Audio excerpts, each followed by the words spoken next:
जय हिंद बच्चों। सीखो प्लस क्लासेस में आपका स्वागत है। आज हम बात कर रहे हैं वर्ग नवम के 9वें क्लास के रसायन शास्त्र का पहला अध्याय हमारे आसपास के पदार्थ। और इसमें हम डिस्कशन करने वाले हैं दीर्घ उत्तरीय प्रश्नों का। ठीक है ना। इससे पहले हम अति लघु उत्तरीय लघु उत्तरीय प्रश्नों का हम डिस्कशन कर चुके हैं। ये तीसरा वीडियो है दीर्घ उत्तरीय प्रश्नों का। ठीक है। तो चलते हैं पहला क्वेश्चन से। पहला क्वेश्चन आपको क्या बोला गया है, देखिए। ठोस द्रव और गैस में अंतर स्पष्ट करें। तो देखिए, ठोस द्रव और गैस का अंतर स्पष्ट अगर करने की बात किया जाए तो ये तो पदार्थ की तीन अवस्थाएं होती है।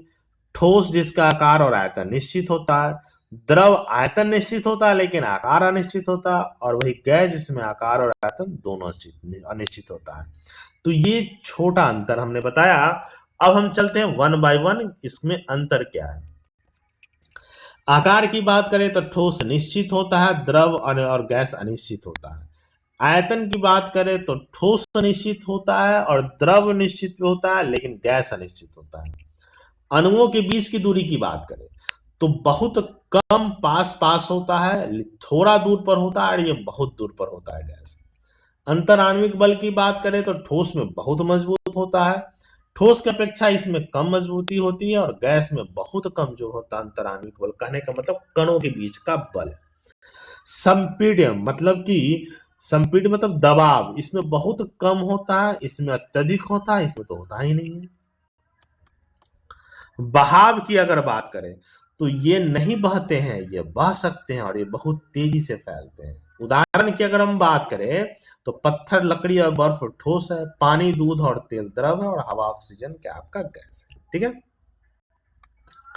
चलिए अगला क्वेश्चन हम लोग चलते हैं, दूसरा क्वेश्चन नंबर। कह रहा है गैस की विशिष्ट गुणों का उल्लेख करें। चूंकि दीर्घोत्तरीय है तो ये आपको काफी डिटेल में पढ़ना है कि गैस की वह अवस्था जिनकी न तो कोई निश्चित आकार होता है न ही कोई निश्चित आयतन होता है। गैस के प्रमुख विशिष्ट गुण निम्नलिखित होता है। ठीक है ना। पहला, आकार एवं आयतन का अनिश्चित होना, मतलब गैस जिस भी बर्तन या पात्र में रखते हैं उसी आकार का पूरा आयतन ग्रहण कर लेता है। उच्च संपीड़ितता, मतलब गैस के अणुओं के बीच बहुत अधिक खाली जगह होता है, तो अंतराण्विक स्थान होता है। तो दबाव डालने पर ये अणु पास आ जाते हैं जिससे गैस का आयन काफी कम हो जाता है। कम घनत्व, ठोस और द्रव पदार्थों की तुलना में गैसों का घनत्व बहुत कम होता है क्योंकि इसके अणु एक दूसरे से काफी दूर होते हैं। ठीक है। विसरण, इसको डिफ्यूजन बोलते हैं, मतलब गैस के कण तीव्र वेग से सभी दिशाओं में गति करते हैं। इसी विशेषता के कारण दो या दो से अधिक गैस आपस में बहुत जल्दी और आसानी से मिल जाते हैं। गैस का दबाव, गैसों के अणु निरंतर अनियमित गति में रहते हैं और बर्तन की दीवारों से टकराते रहते हैं। इस टक्कर के कारण गैस से बर्तन की दीवारों पर दबाव डालती है। प्रसरण, एक्सपैंडेशन, मतलब कि जब गैसों पर से दबाव हटाया जाता है तो उनका तापमान बढ़ जाता है, तो ये बहुत तेजी से फैलता है और उपलब्ध पूरे स्थान पर भर जाती है। ठीक है ना। और इसका सीधा उदाहरण है एलपीजी गैस में, आप देख सकते हैं। ठीक है। चलिए अगला क्वेश्चन बोलते हैं, क्वेश्चन नंबर 3। कह रहा है कि क्या वायु को संपीड़ित किया जा सकता है, एक कार्यकलाप के साथ वर्णन करें। बोला कि हाँ, वायु को संपीड़ित, कंप्रेस किया जा सकता है, मतलब दबाव डाला जा सकता है। वायु के अणुओं के बीच काफी जगह होती है और जब उस पर बाहरी दबाव डाला जाता है तो वे पास आ जाते हैं। इस प्रक्रिया को संपीड़न कहते हैं, जिससे वायु का आयतन कम हो जाता है और दबाव बढ़ जाता है। ठीक है ना। इसका उदाहरण लेकर हम बताएं। सबसे पहले उदाहरण वायु का संपीड़न का कार्यकलाप को स्टेज वाइज बताएं। पहले तो सिरिंज ले ले और मुंह बंद करके उसके नुकीले सिरे को अपने मुंह में बंद कर ले। देखिए, सिरिंज के अगले हिस्से को अंगूठे या रबर कॉर्क से कसकर बंद कर ले। पिस्टन को खींचे, जब सिरिंज के पिस्टन पूरी तरह से बाहर की ओर खींचे जाते हैं तो सिरिंज में हवा भर जाती है। ठीक है। और दबाए, जब पिस्टन को अंगूठे के से जोर लगाकर अंदर की तरफ दबाए जाते हैं तो वो अंदर की तरफ दबाया जाता है। ठीक है। जब हम पिस्टन को खींचते हैं, सिरिंज को जब खींचते हैं तो अंगूठा पीछे से क्या करता है, दबाव महसूस करता है। ठीक है ना। अगर हम बात करें वायु के संपीड़न करने के वास्तविक जीवन में कई उपयोगी उदाहरण हैं, जैसे कि दैनिक उपयोग में घरों में इस्तेमाल होने वाले गैस सिलेंडर में गैस का अत्यधिक दबाव डालकर तरल रूप से संपीड़ित किया जाता है। मतलब गैस, एलपीजी गैस को लिक्विड पेट्रोलियम गैस में कन्वर्ट किया जाता है दबाव डालकर। वाहन की अगर बात करें, साइकिल, बाइक या टायरों में हवा पंप द्वारा संपीड़ित करके ही भरी जाती है। हॉस्पिटल की बात करें तो अस्पतालों में मरीजों को दी जाने वाली ऑक्सीजन को सिलेंडरों में उच्च दबाव पर संपीड़ित करके रखा जाता है। ठीक है, चलिए क्वेश्चन नंबर 4, वाष्पन और क्वथन की व्याख्या करें और इसमें मुख्य अंतर क्या है। देखिए, वाष्पन किसी भी ताप पर द्रव के सतह पर वाष्प बनने की एक प्राकृतिक और धीमी प्रक्रिया है। इसके विपरीत क्वथन एक निश्चित तापमान पर होने वाली तेज प्रक्रिया है, जिसमें पूरा द्रव तेजी से गैस में बदलता है और बुलबुले उठते हैं। ठीक है, वाष्पन और क्वथन में समझ गया अंतर, मतलब परिभाषा। अब अंतर की अगर हम बात करें तो देखिए, तापमान में अंतर होता है। वाष्पन किसी भी तापमान, जैसे कमरे के तापमान पर हो सकता है, जबकि क्वथन के लिए एक निश्चित तापमान पर ही शुरू होता है। जैसे कि पानी 100 डिग्री सेल्सियस पर ही क्वथनांक में परिवर्तित हो सकता है। ठीक है ना, बॉइलिंग पॉइंट होता है। लेकिन अगर वाष्पन की अगर बात करें तो वो किसी ताप पर हो सकता है। प्रक्रिया का स्थान, वाष्पन केवल द्रव के सतह पर होता है, ऊपरी सतह पर होता है, जबकि क्वथन पूरे द्रव में भीतर की सतह तक होता है। बुलबुले बनना, वाष्पन के दौरान कोई बुलबुले नहीं बनते, क्वथन के दौरान द्रव के भीतर स्पष्ट रूप से बुलबुले बनते हैं। गति, वाष्पन एक धीमी प्रक्रिया है, क्वथन एक बहुत तेज और उग्र प्रक्रिया है। ठीक है, और तापमान में बदलाव, वाष्पन के कारण शेष द्रव का तापमान कम होता है, क्वथन के दौरान तापमान तब तक स्थिर रहता है जब तक पूरा द्रव वाष्प में न बदल जाए। मतलब अगर हम वाष्पन होता है, जैसे एक तालाब में अगर हम पानी में वाष्पन होता है तो ऊपर का सतह हीट होता है, नीचे का सतह ठंड होता है उससे कम। ठीक है, लेकिन जब हम एक को बॉयल करते हैं तो पूरे जल का तापमान एक समान होता है। ठीक है, चलिए क्वेश्चन नंबर 5 कह रहा है, वाष्पन को प्रभावित करने वाले कारकों का उल्लेख करें। तो पहले हम जानते हैं वाष्पीकरण क्या है, कि वाष्पीकरण वह प्रक्रिया है जिसमें कोई द्रव वाष्प अवस्था में बदल जाता है। इसे मुख्य रूप से 4 कारक प्रभावित करते हैं: तापमान, सतह का क्षेत्रफल, वायु की आर्द्रता और वायु की गति। ठीक है ना, अब एक एक कर हम लोग समझते हैं। सतह का क्षेत्रफल कैसे होता है, तो वाष्पन एक सतही प्रक्रिया है।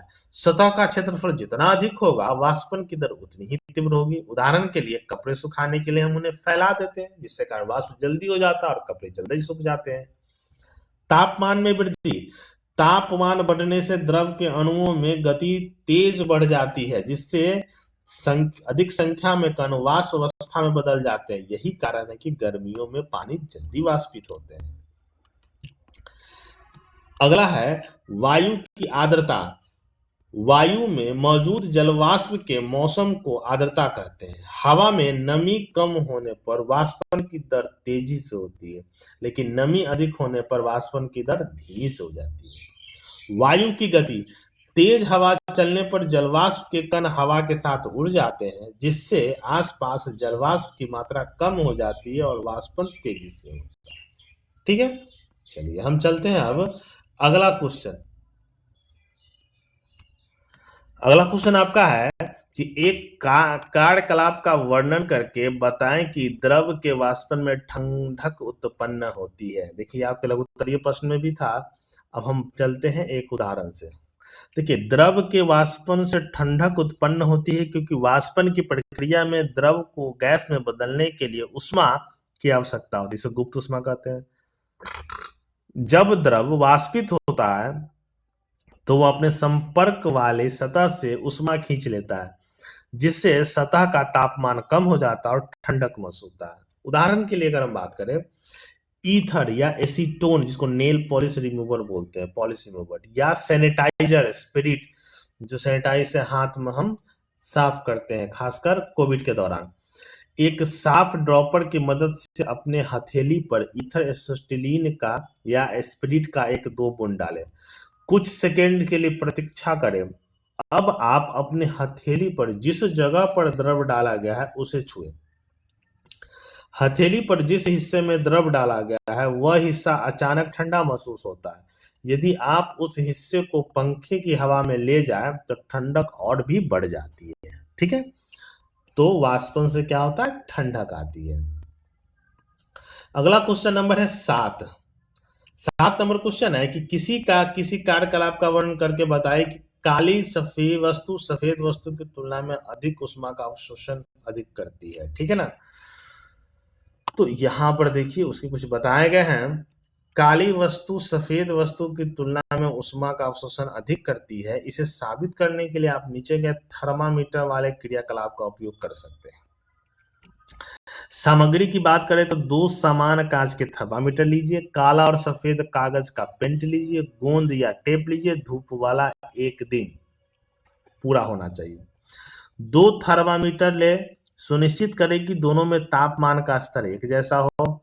एक थर्मामीटर के बल्ब को काले कागज से कसकर लपेट दें, दूसरे थर्मामीटर के बल्ब को सफेद कागज से लपेट दें। दोनों थर्मामीटर को धूप में किसी मेज में समान दूरी पर कुछ लगभग 30 से 35 मिनट के लिए रख दें। ठीक है, मतलब जो थर्मामीटर होता है उसके ऊपरी सतह जो चमकीला होता है उसको ढकना है। ठीक है, कुछ समय बाद दोनों थर्मामीटर के तापमान को नोट करें। आप पाएंगे कि जिस थर्मामीटर पर काला कागज लिपटा गया उसका तापमान सफेद कागज वाले थर्मामीटर से अधिक है। तापमान में यह अंतर दर्शाता है कि काले रंग की वस्तु सफेद रंग की तुलना में सूर्य के प्रकाश और ऊष्मा के अधिक अवशोषित करती है।